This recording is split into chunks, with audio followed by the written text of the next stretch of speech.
నెమ్మది లేకుండా గృహాలు ఉన్నాయి. ఇప్పుడు ఇస్తున్నాం నా నెమ్మది కలిగించుగాక. పరిశుద్ధాత్మ ఎంతమంది అయితే వీక్షిస్తున్నారో తండ్రి, సిద్ధపడుతున్నారో చూడాలని, నీ మాట వినాలని ఎంతమంది అయితే ప్రభు బిడ్డలు నీ ఎదుకు వస్తున్నారో ఒక్కసారి దర్శించండి, బలపరచండి, మహిమ పొందమని ఇస్తున్నాం. మనకి విజయం రావాలి, ప్రయోజనం రావాలని ఎంతో మన జీవితంలో అన్నీ అనుకుంటాం. కానీ కీర్తనాకారుడు 90:12 మనతో దేవుడు మాట్లాడుతున్నాడు. తరతరముల నుండి ప్రభువా, ఎప్పుడట ప్రభువా, తరతరముల నుండి మాకు ఆశ్రయమైన నివాసమైన ఎవరు లేరు నాయన. సకల విశ్వమును సృజించిన వాడు నువ్వే కదా. సృష్టికర్తమైన దేవా, మా ప్రభువా, మా యెహోవా అని పర్వతములు పుట్టక మునిపే, భూమిని లోకమును నీవు పుట్టింపక మునిపే, యుగ యుగములకు నీవే నా దేవుడవు. చిన్నప్పుడు బాగా వినేవాళ్ళం ఈ పాట. తరతరాలలో యుగ యుగాలలో, తరం అంటే ఎన్ని సంవత్సరాలండి? 40 years అంటే ఒక తరం.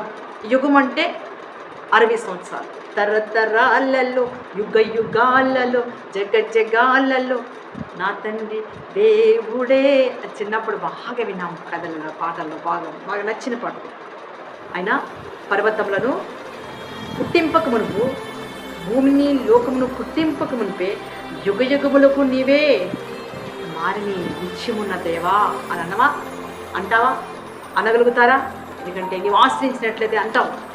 మనం 90 కీర్తనలోంచి ప్రభు మనతో హెచ్చరికలు చేస్తున్నాడండి. మనతో హెచ్చరిక చేస్తున్నాడు. హెచ్చరింపబడుతున్నాం మనం. ఆయన హెచ్చరిస్తున్నాడు, ఆయన గద్దిస్తున్నాడు. నేల మంటితో నేను సృష్టించిన వాడను అంటావా? అనగలుగుతారు మీరు? మీరేమైనా ఆకాశం చెగిరొచ్చారా? మీరందరూ కూడా నేల మంటిలో నుంచి వచ్చిన వారమే మనమందరూ. అందుకని భక్తులు చాలామంది వారు అంటూ ఉంటారు ఈ రోజున, నాయనా నేను పురుగు వంటి వాడిని అని అన్నాడు యోగుగా. అవును, నీ దృష్టి 1000 సంవత్సరములు గడిచినను నిన్నటి వలే ఉన్నవి. 1000 సంవత్సరాలు గడుస్తున్నాయి కానీ నిన్నటి వలే ఉన్నది అని ఎందుకు అనుకోవాల్సి వస్తుందంటే, దేవుని కార్యాలు గొప్పవని. వరద చేతనైనట్టు నీవు వారిని వారగొట్ట వేగ వారిని నిద్రింతురు. వరద చేత వారిని పడగొట్టేస్తే, వరదలు వచ్చేస్తే కొట్టుకుపోతే ఏమైపోతారు? ఈ రోజున పచ్చగొండ ఇల్లు ఏమైపోతుంది? దేవుని యొక్క శక్తి ఏంటంటే, వర్షం వచ్చి మరి కొన్ని కొట్టుకుపోతున్నాయి, వర్షం వచ్చి కొన్ని దీవెనకరంగా ఉన్నాయి. పంట ఫలాలు, పరిశుద్ధ ఆలయాలు, నిలకడలేని మనిషికి అర్థం కాని రూపము గతిస్తున్నది. ఇంకా గతించిపోతున్న లోకంలో ఇంకా గడ్డిలాగా ఉండదు. గడ్డిని పోలిన మనిషిగా ఉండదు. గడ్డిని పోలిన మనిషిగా ఉంటే 103 అధ్యాయంలో కీర్తనలోంచి మనకి దేవుడు అంటున్నట్లుగా 15వ వచనంలో ఎలా ఉంటుంది? మనం గడ్డిని పోలినట్టుగా ఉన్నట్లయితే ఏమర్థమవుతుంది? 92:7 కూడా అదే మాట మనం చూస్తాం. చదవండి.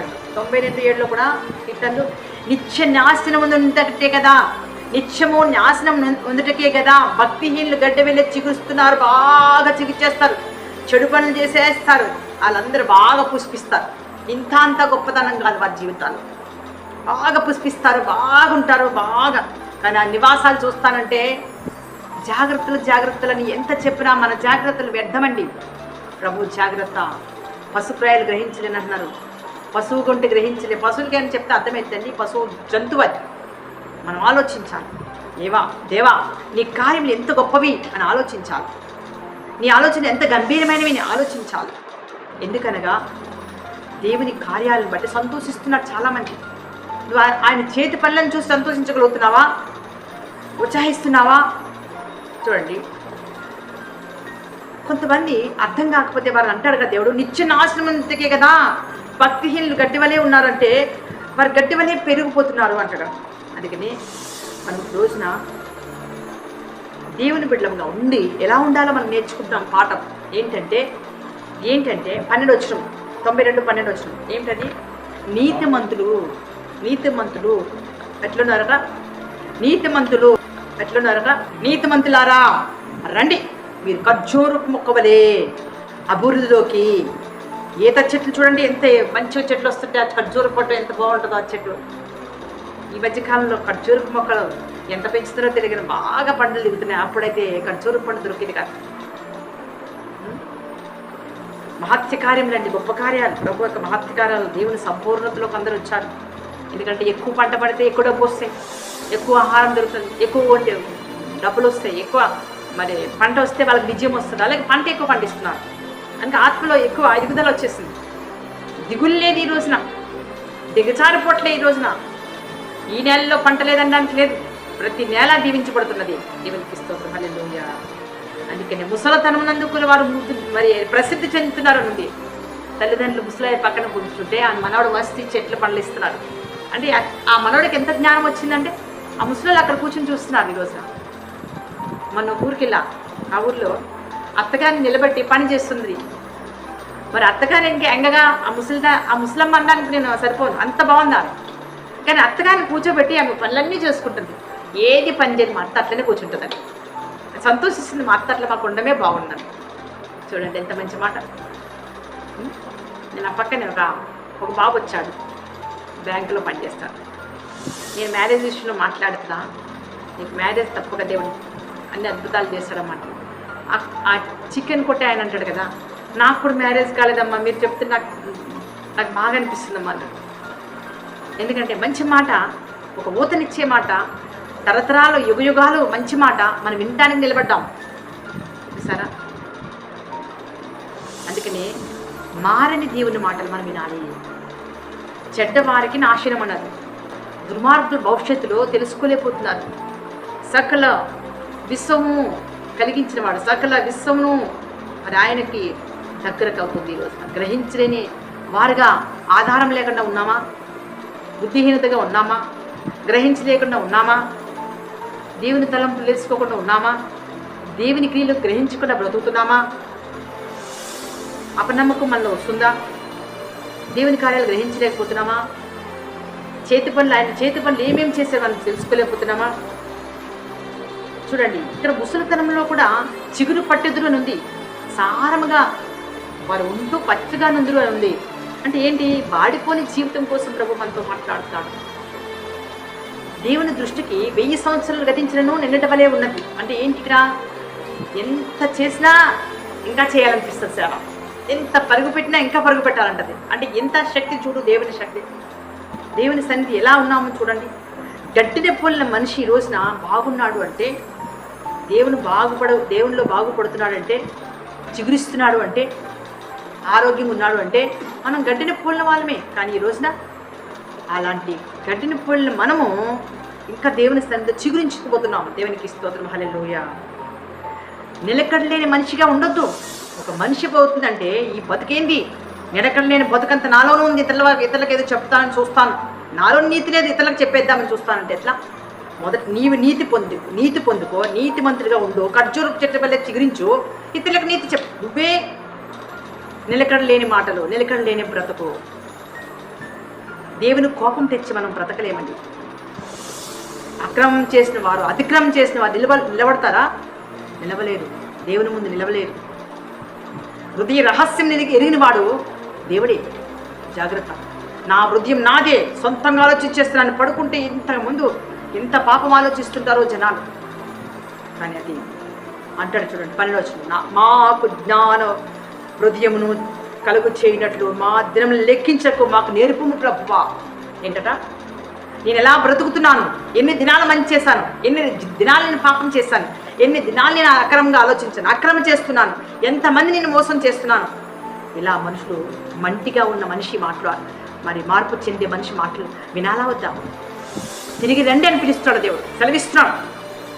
నేల మంటితో సృజించబడిన వాడా రాని యోగుతో మాట్లాడుతున్నప్పుడు మరి మనిషి వినాలి.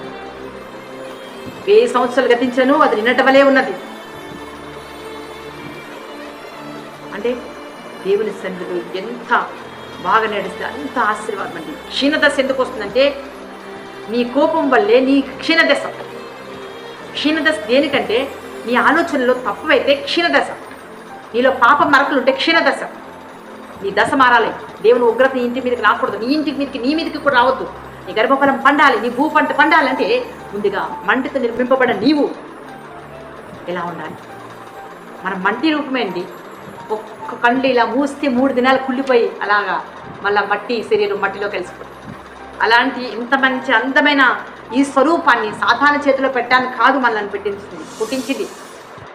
అక్రమము అతిక్రమము విడిచిపెట్టాలి, అక్రమం విడిచిపెట్టాలి, అతిక్రమం విడిచిపెట్టాలి. మంటితో ఉన్న మానవుడికి తెలియపరుస్తున్న హెచ్చరికలు తెలివిస్తున్న మాటలు ఇవి. దేవుని మాటలు విన్నట్లు అదే మంచిది. 103:15 కీర్తన మరొకసారి జ్ఞాపకం చేసుకుందాం. 103:15 నరుని యొక్క ఆయువు గడ్డివలే ఉన్నది, అడవి పూయినట్లుగా వాడు పుయ్యును. దాని మీద గాలి విచ్చగా ఆ గడ్డి పువ్వు ఏమవుతుంది? అది లేకపోవను. ఆ మీద దాన్ని చూద్దామంటే అది చోటే ఎరగకుండా ఎగిరిపోను. భక్తిహీన యొక్క జీవితం ఏముంది? అందరి జీవితం అలా అనుకోదు. ఎందుకంటే నీతిమంతులు ఖర్జూరు పోపు చిగురింపు అన్నాడు. అంటే తదంతరము దీవెనకరంగా ఉండగలుగుతున్నావా? నీలో అక్రమం ఉందా? నీతిని విడిచి అక్రమం చేస్తే ఏం లేదు. ఇక్కడ మార్పు స్వభావము నీలో రావాలి, కానీ లోకానికి కాదు కావాల్సింది. ముందు నీలో మార్పు వస్తే నీ లోకానికి మార్పు వస్తుంది. ఆకాశంలో గతిస్తున్నాయి, భూమి గతిస్తుంది. ఇంకా మార్పు లేని జీవితం, మార్పు లేని దైవత్వములు.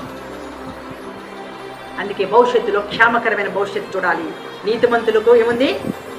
క్షేమకరమైన భవిష్యత్తు ఉంది. 112:2 చదువుకుందాం. 112:2 దేవుడు మనతో మాట్లాడుతున్నాడు. విన్నాం, చదవండి. 12:2 వాని సంతతి వారు భూమి మీద ఏమవుతారట? వాని సంతతి వారు భూమి మీద ఏముంటే బలం అండి? దేవుని మాట లేని బలం వృధా. ముందు దేవుని మాట వినాలి నీతిమంతులైన వాడు, అప్పుడే బలం, అసలైన బలం. నీతిమంతులకు సంపద ఎప్పుడంటే, నీతిమంతులకు క్షేమకరమైన భవిష్యత్తు ఎప్పుడంటే, వారి వంశం నిలుస్తున్నదా? కలిమి సంపత్తి దేవునితో ఉన్నదా? వారి ఇంట ఉన్నదా? నీతి నిత్యము నిలుస్తుందా? కొన్ని రోజులు ఉంటుందా? కటాక్షం ఉంటుందా? కటాక్షం తప్పుతున్నామా?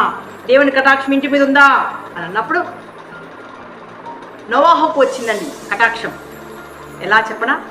ఆ నోవాహు సంతానమే ఇప్పుడు మీరంతా కూడా నోవాహు సంతానమే. జాగ్రత్త. నోవాహుని కటాక్షించాడు దేవుడు. షిప్లో కూర్చున్నప్పుడు ఎంత ఉండి ఏమిలా చూడండి, అంతా కొట్టుకుపోతుంది, ఊరంతా కొట్టుకుపోతుంది. 40 దినాలు వర్షం పడితే, కుంభ వర్షం పడితే ఏమవుతుందండి? ఊరంతా కొట్టుకుపోదా? 4 రోజులు వర్షం పడితే, 2 రోజులు వర్షం పడితే ఎంతో ప్రమాదాలు వచ్చినాయి. దినాల్లో 40 దినాలు వర్షం పడిందంటే మీరు అర్థం చేసుకోండి ఎలా అయిపోయింది. ఊరంతా కొట్టుకుపోయింది.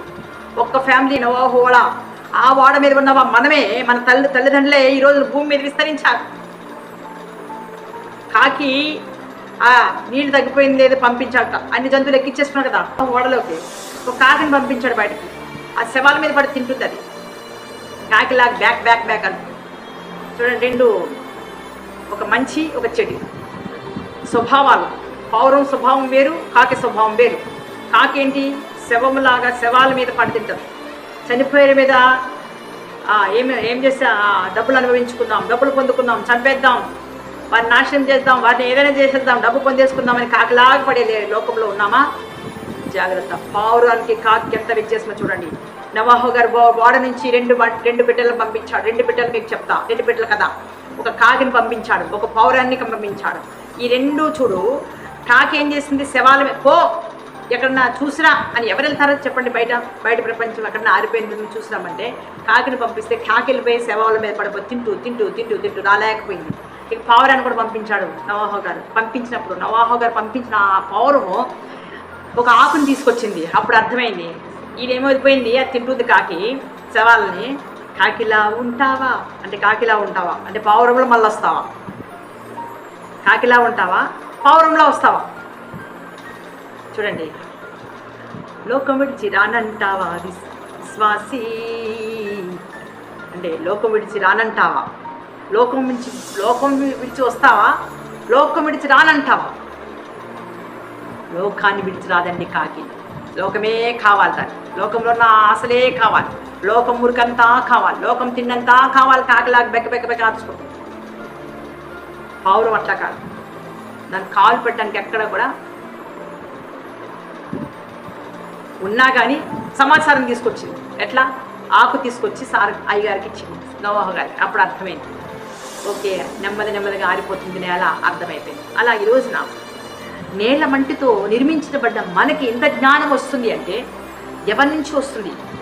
ఈ సంతతి వారు భూమి మీద బలవంతులవుదురు, యథార్థవంతులవుదురని నోవాహును దీవించాడా దేవుడు? కలిమి సంపద మీ ఇంట ఉంటుందని ప్రభు చెప్పలేదా? నిత్యము నిలిచే యథార్థత నీకు ఉండాలి. ఈ తరం వారు దేన్ని పోలి ఉన్నారు అంటే ఈ తరం వారు శకునాలు చూస్తున్నారట. ఇంకా ఈ తరం వారు ఎట్లున్నారట? శకునాలు చూస్తారు. శకునాలు అంటే నా జీవితం ఎట్లుందని చెప్తావా, నేను ఎట్లున్నాను చెప్తా, ఇట్లాంటి అడుగుతారు. ఈ తరం వారు అలా ఉండకూడదు. హృదయంలోంచి మనకు ధర్మశాస్త్రం అంత ప్రేమ ఉంది.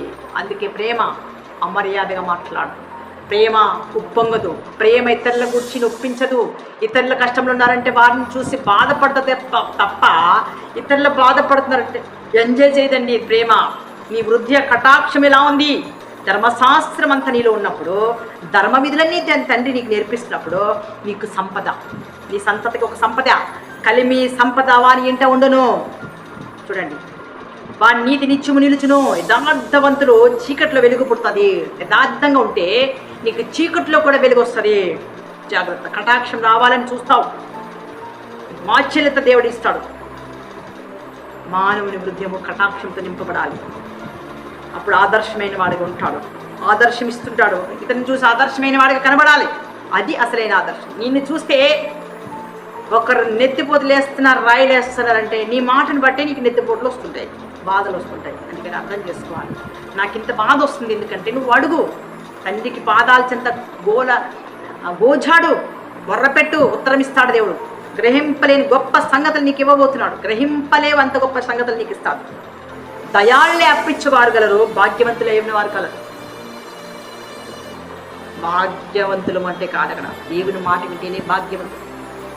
న్యాయ విమర్శలో రాజ్య మాటకు ఏం కలిగి ఉండాలి నువ్వు అంటే ఇతరులను చూసి అప్పించుకుంటా, సహాయం చేసుకుంటూ పోవాలి. అది కనికరం గల వ్యక్తుల యొక్క సిద్ధాంతం. రోమా 12వ అధ్యాయంలో మనకి చూపిస్తున్నాడు పౌలు. 12:10 వచనంలో కనికరం చూపించిన వాడు కనికరం గల తీర్పు పొందుదురనుంది. దేవుడు కనికరించేవాడు కాబట్టి ఆ కనికరం నువ్వు చూపిస్తున్నప్పుడు నీవు కూడా అదే కనికరము దేవుని దగ్గర నుంచి పొందుకుంటావు. ఒకవేళ కనికరం లేని తీర్పు చేస్తావా అంటే నీవు కూడా అదే తీర్పులోకి వెళ్తావు. ఏ కత్తి ఏ మాట అంటావు అదే నీ మీదకి రాబోతుంది.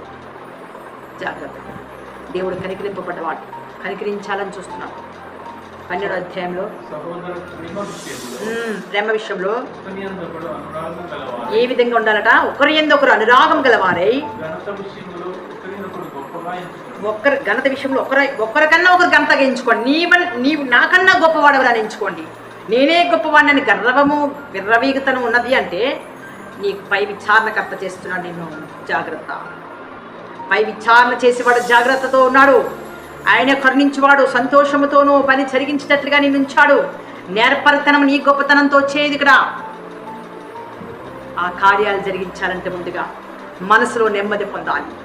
మనసులో నెమ్మది లేని దాన ధర్మాలు కాదు సహోదరులారా, అనుకూలమైన సజీవ యాగముగా ఆయన మన కోసం యాగమయ్యాడు. దేవుడు వాత్సల్యం గలవాడు, మిమ్మల్ని కూర్చో బతిమాలు కొనుచున్నాడు. దేవుని సేవ అంటే అది యుక్తమైన సేవ, తెలివైన సేవ, వివేకమైన సేవ. ఇది జాగ్రత్త. ఇతరుల కోసం ఆలోచించే ఈ సేవ జరిగిస్తున్నప్పుడు మీరు ఎలాంటి వారిగా ఉండగలుగుతున్నారు? లౌకిక విషయంలో ఆనందిస్తున్నారా? పరిశుద్ధాత్మేంద్ర శక్తిలో ఆనందిస్తున్నారా? నూతన పరచబడుతున్న జీవితంలో మీరు ఆనందిస్తున్నారా?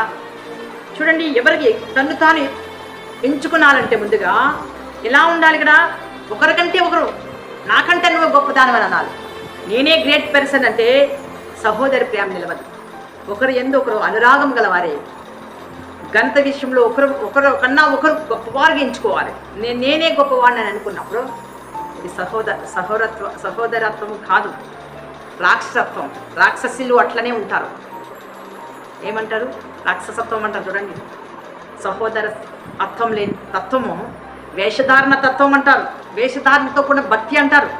అందుకని సహోదర ప్రేమ నిలవాలంటే ముందుగా 13వ అధ్యాయము 9వ వచనంలో మనం చూద్దాం. 9వ వచనం, వ్యభిచరించవద్దు, నరహత్య చేయవద్దు, దొంగిలించవద్దు, ఆశింపవద్దు. మరి ఏ ఆజ్ఞ అయినను అది నిన్ను వలె నీ పొరుగు వారిని ప్రేమించాలి. అది మొదటగా మనం నేర్చుకునే పాఠం. అది ఆసక్తి చూడాలి, పరిశుద్ధుల అవసరతలో పాలు పొందుకోవాలి, శ్రద్ధ చేస్తూ ఆతిథ్యం చేస్తుండాలి. హింసించిన వాడిని దీవించాలి కానీ శపించవద్దు. దీవించేవాడు ఇంకా దీవెన పాత్రగా ఉండగలుగుతాడు, శపించేవాడు సంతోషం పొందుకోలేడు, శ్రమల పాలవుతాడు. మానవుని కనికరం ఈ రోజున అంతవరకు తీసుకెళ్తుందండి.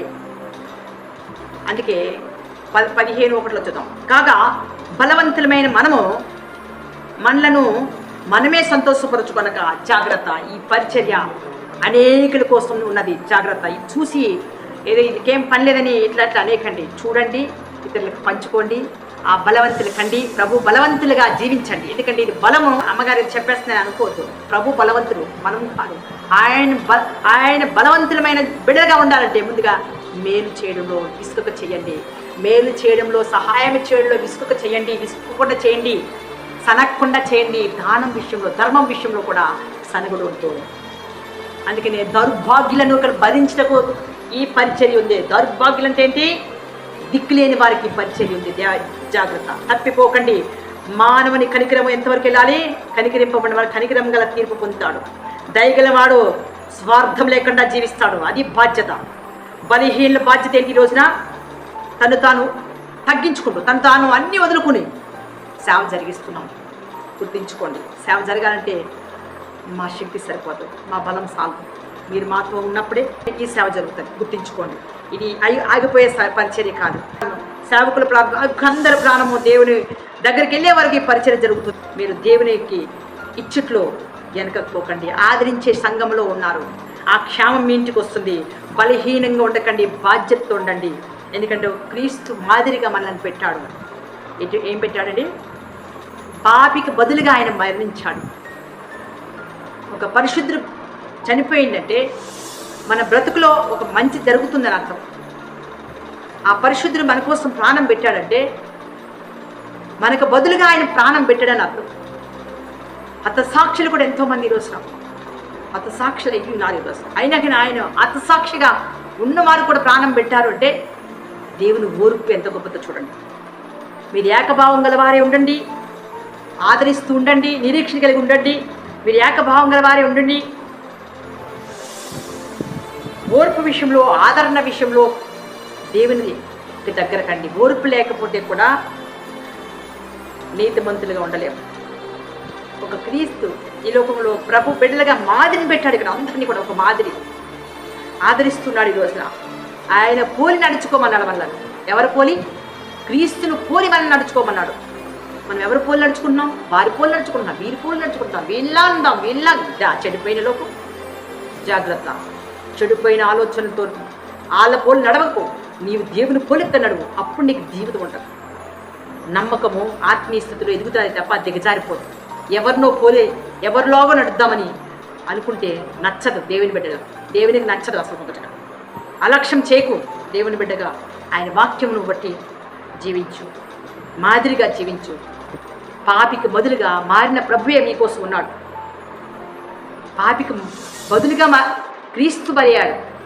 పాపికి బదులుగా ఆయన మరణించాడు.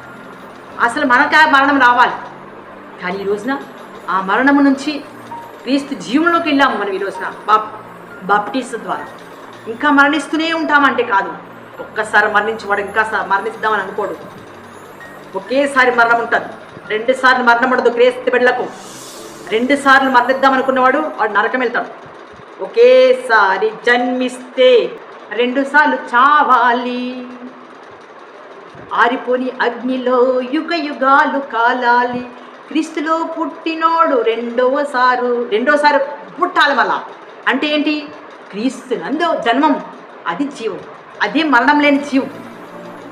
అది ఓర్పు విషయంలో లేఖనం చెప్తుంది. ప్రపంచానికే ప్రభు బిడ్డలుగా ఉన్నవారు, ప్రపంచం యావత్తు మెస్సియాను గురించి ప్రవచనాలు విశ్వమంతా గ్రహించినట్టుగా పూర్తిగా విశ్వసించిన వారికి ఆ వాక్యం ఉంది. అన్ని చెల్లు కూడా వాక్యం ఉన్నది. అన్ని చెల్లెల వాళ్ళని కూడా పక్కన పడలే. నేను ఒక అన్య జాతిరాన్ని, ఒక అన్య స్థితిలో ఉన్నదాన్ని.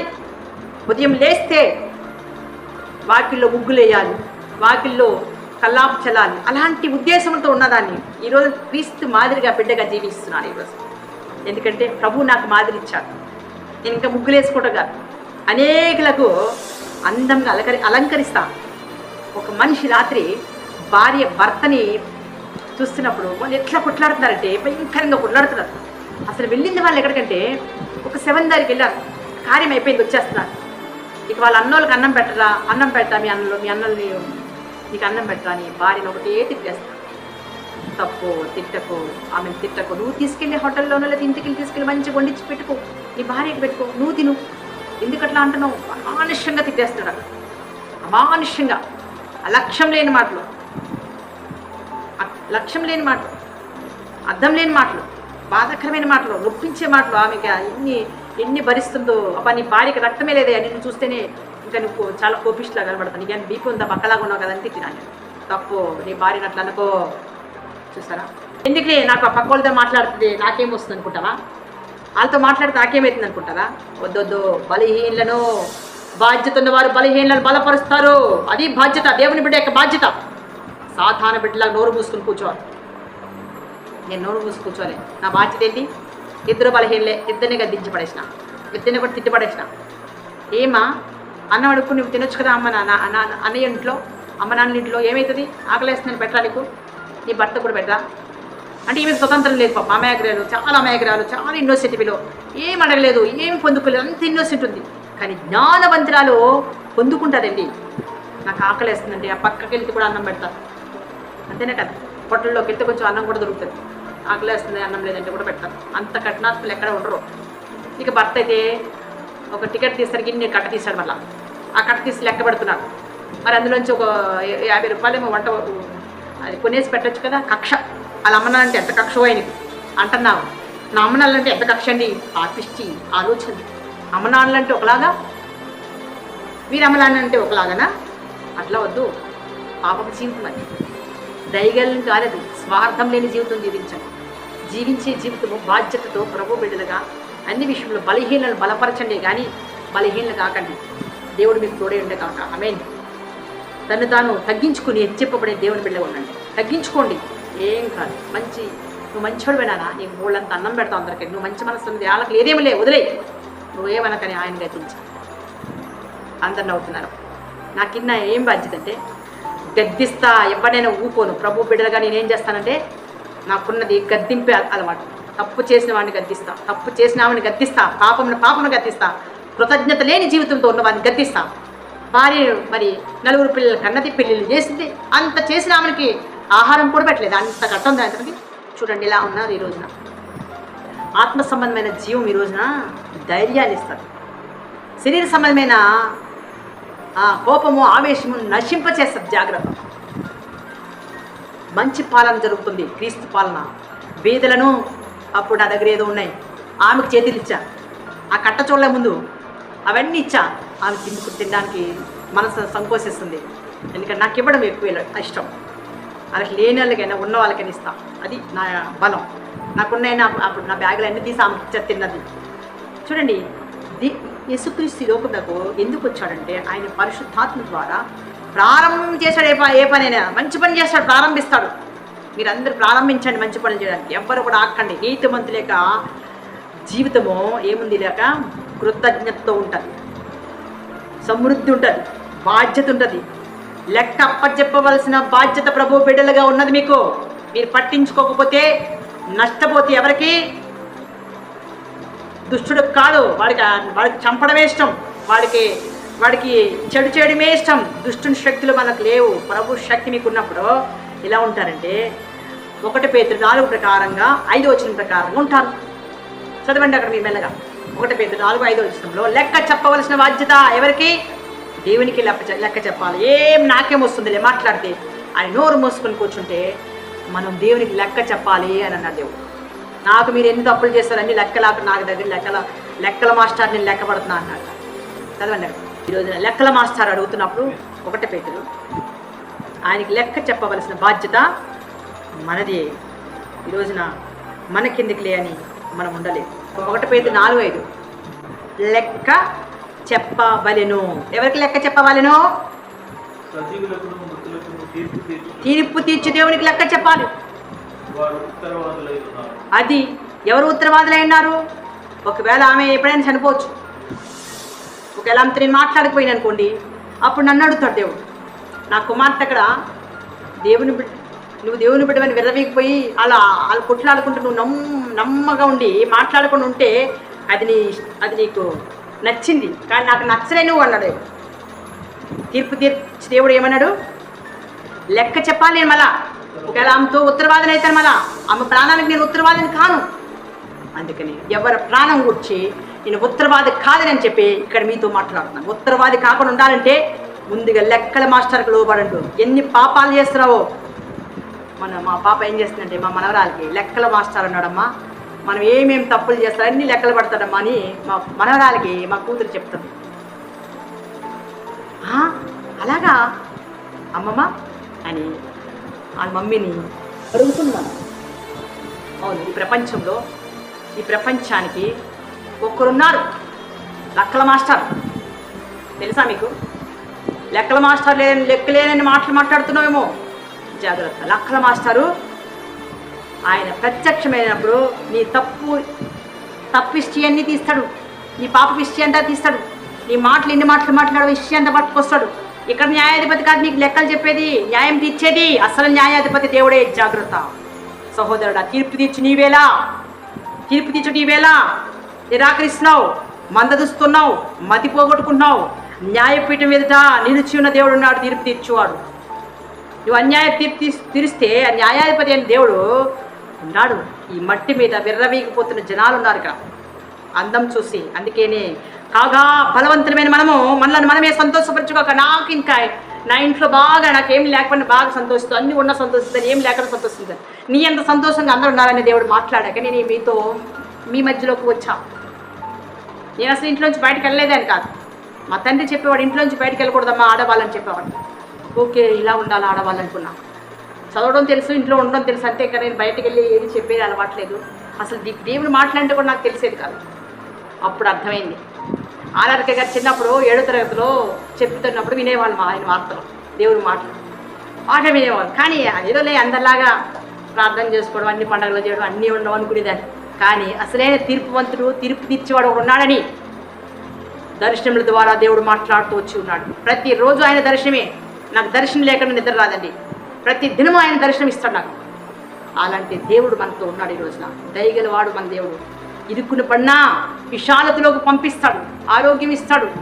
ఇరుకులో పడిపోయినా, ప్రమాదంలోకి వెళ్ళిపోయినా మరి ఆలోచన ఇస్తాడు. లక్ష్యం ఉంచే దేవుడు నీతో ఉన్నాడు. నువ్వు ఎవరు పోలి ఉన్నావు? లోకం పోలి ఉన్నావా? వారిని పోలి ఉన్నావా? వీరిని పోలి ఉన్నావా? కానీ అంటున్నాడు దేవుడు, నువ్వు క్రీస్తుని పోలి బతుకు, నువ్వు దేవుని పోలి బతుకు, దేవునితో ఆదరణ పొందుకో. ఐక్యత సలహాలు ఆలోచించు, ఐక్యతగా ఉండు, నేర్చుకో.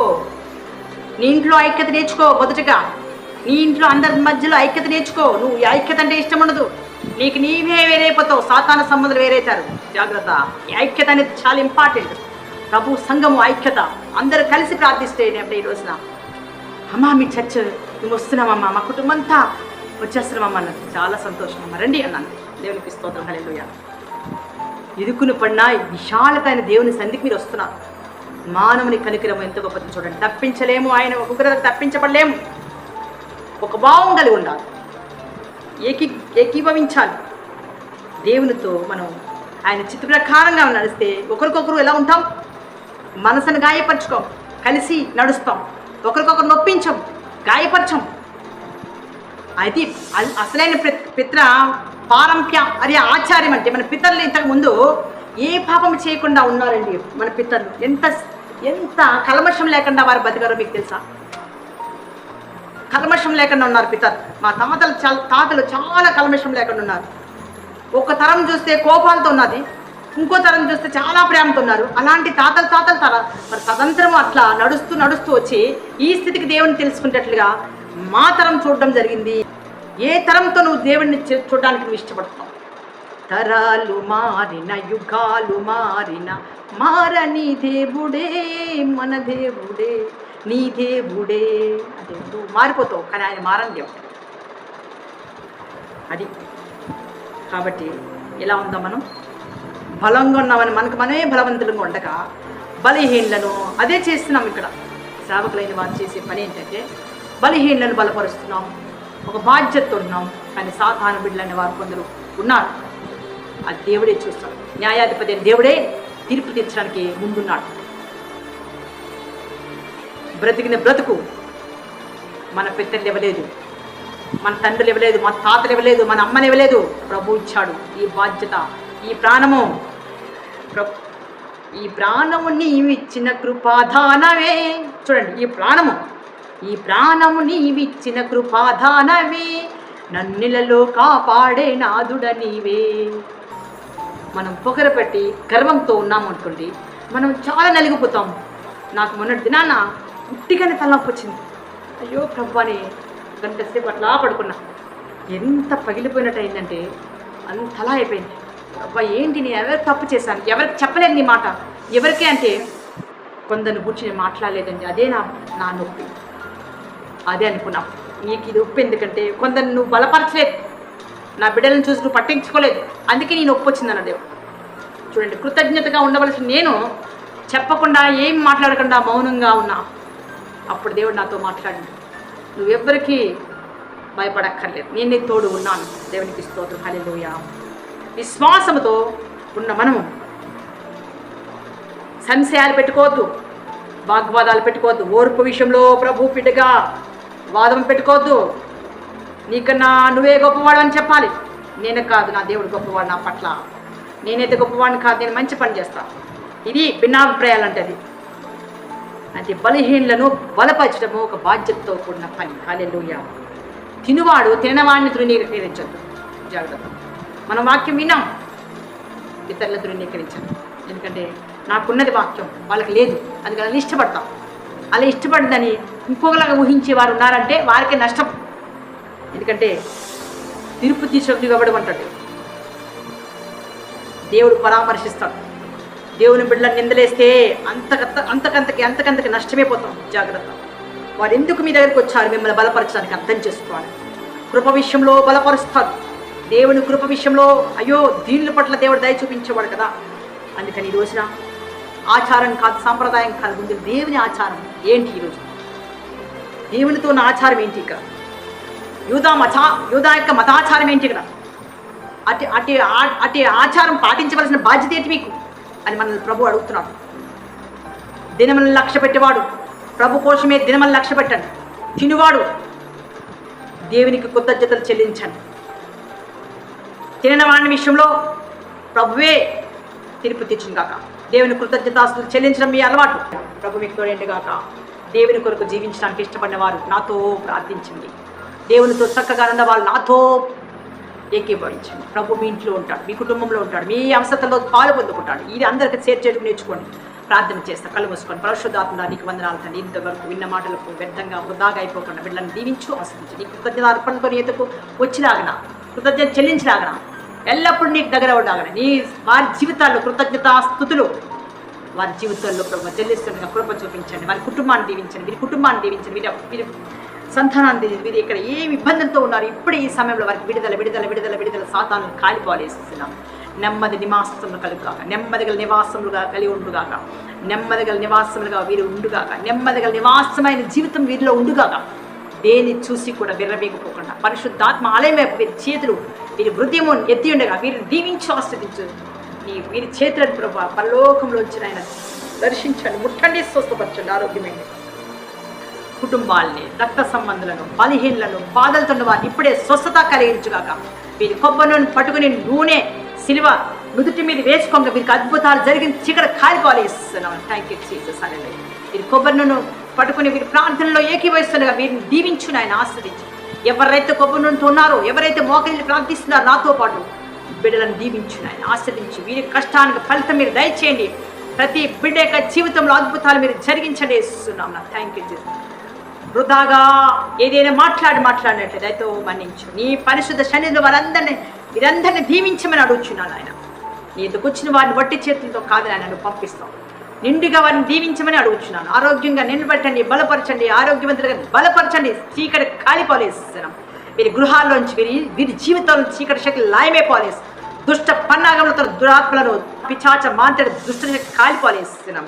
ఎంతమంది అయితే మా కోసం ప్రార్థించని అని అడుగుతున్నారు, వీళ్ళని దీవించును ఆయన. ఆరోగ్యంతో బలంతో నిలబెట్టండి. వీరి అక్కర్లను తీర్చండి. వీరి ఉద్యోగ విషయంలో, వీరి యొక్క గృహం విషయంలో, వీరి పెళ్లి విషయంలో సాతాలను కూల్చివేసిన ఎటువంటి అడ్డంగా ఉండకలు కాలిపోలేసి, అది ప్రతిదీ విజయము జయము కలిగిస్తూ మీరే మహిమ పొందమని నజ్జడు యేసయ్య శక్తివంతమైన ఆమె ప్రార్థిస్తున్నాను తండ్రి. ఆమేన్, ఆమేన్. ప్రభు మీకు తోడేయండి గాక. విన్నా మీరు అందరికి షేర్ చేయండి. పైన స్కానర్ వస్తుంది, దేవునికి ఇచ్చి ఆశీర్వాదం పొందుకోండి. ఇప్పుడు మన తర్వాత అయ్యగారు కూడా వాక్యం పంచుకుంటారు మీతో. ఎందుకంటే మీరు ప్రభు దగ్గరకు వచ్చి ఉన్నారు, ప్రభు మాటకి మీరు లోబడి ఉన్నారు. ఎవరి కోసం మీరు భయపడకండి. దేవునితో సంబంధం ధైర్యాన్ని ఇస్తుంది. సాతానుకు సిగ్గు, నీకు జయం. సాతానుకు అపజయం, నీకు విజయం. వాడు ఓడిపోతాడు, నీకు జయం ఉన్నది. ప్రభు కృప నీ ఇంటికి నీకు వచ్చుగాక. ఆశీర్వాద జల్లులు మీ ఇంట్లో వచ్చి ఉన్నాయి, దీవెనలు మీకు వచ్చి ఉన్నాయి. భయపడకు. సాతాను చేతిలో చేయి వేసినట్లయితే, సాతాను చేతిలో చేయి వేసినట్టు నువ్వు నష్టపోతావు. దేవుని చేతిలో చేయి వేసి ప్రైజ్ ది లార్డ్ చెప్పు. దేవునికి స్తోత్రం. హల్లెలూయా. ప్రభు నీకు తోడండి గాక. ప్రభు బిడ్డగా ఆయన సన్నిధిలో సంతోషించు.